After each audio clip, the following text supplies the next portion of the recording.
अभिमान कहता है मुझे किसी की जरूरत नहीं है, लेकिन अनुभव कहता है समय आने पर मिट्टी की भी जरूरत पड़ सकती है। बहुत समय पहले की बात है, एक सुंदर सा राज्य था जहां व्यापार और समृद्धि अपने चरम पर थी। इस राज्य में कई बड़े व्यापारी और धनवान लोग रहते थे। उन्हीं में से एक थे सेठ गोकुलदास। उनका व्यापार दूर दूर तक फैला हुआ था। उनके पास कई नौकर चाकर काम करते थे। इसी राज्य में एक युवक रहता था जिसका नाम अर्जुन था। वह एक सीधा साधा, मेहनती और ईमानदार व्यक्ति था। अर्जुन को सेठ गोकुलदास के यहाँ नौकरी मिली थी। वह पूरी लगन और मेहनत से काम करता था।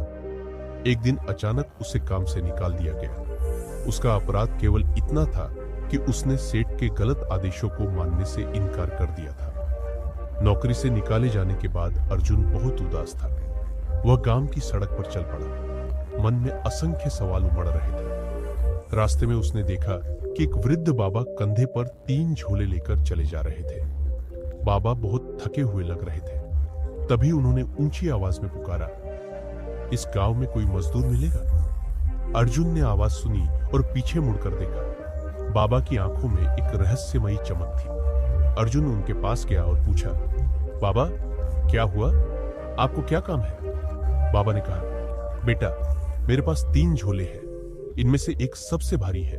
मुझे इसे इस गांव से दूसरे गांव तक ले जाना है। अगर कोई इसे उठा ले और मेरे साथ चले तो मैं उसे इनाम में 3 सोने के सिक्के दूंगा। अर्जुन यह सुनकर उत्साहित हो गया। उसने तुरंत हामी भर दी और झोला अपने कंधे पर उठा लिया। अर्जुन को झोले का भार महसूस होने लगा। उसने पूछा, बाबा इस झोले में आखिर है क्या?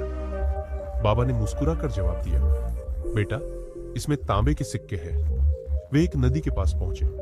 अर्जुन ने देखा कि नदी पार करनी होगी। लड़का पार करने लगा, लेकिन बाबा जी रुक गए। बाबा ने कहा, बेटा मेरे पास अभी भी 2 झोले हैं। अगर मेरा संतुलन बिगड़ा तो मैं डूब जाऊंगा। एक और झोला ले लो, मैं 3 और सोने के सिक्के दूंगा। क्या तुम एक और झोला उठा सकते हो? अर्जुन को यह सौदा और भी अच्छा लगा। उसने दूसरा झोला भी उठा लिया। लड़के ने पूछा, इस झोले में क्या है? बाबा जी बोले, इसमें चांदी के सिक्के हैं। पहाड़ आया। बाबा जी ने कहा, एक और झोला ले लो, मैं 3 और सोने के सिक्के दूंगा। पहाड़ चढ़ते चढ़ते अर्जुन के मन में एक बुरा विचार आया। अगर मैं तीनों झोले लेकर भाग जाऊं तो क्या कर लेंगे बाबा? लड़का भागकर अपने घर पहुंच गया और झोले खोले। अर्जुन घर पहुंचा और उत्सुकता से झोले खोले। पहले झोले में सिर्फ पत्थर मिले, दूसरे झोले में भी पत्थर थे, तीसरे झोले में भी पत्थर थे, पर एक पर्ची मिली। पर्ची में लिखा था, अगर तुम ईमानदार रहते तो आज तुम राजा बन जाते। इस कहानी से हमें यह सीख मिलती है कि जीवन भर की मेहनत एक गलत कदम से बर्बाद हो सकती है। अगर दोस्तों आपको ये कहानी अच्छी लगी हो तो कृपया चैनल को लाइक, शेयर और सब्सक्राइब जरूर करें और इसी तरह हमारा समर्थन करते रहें।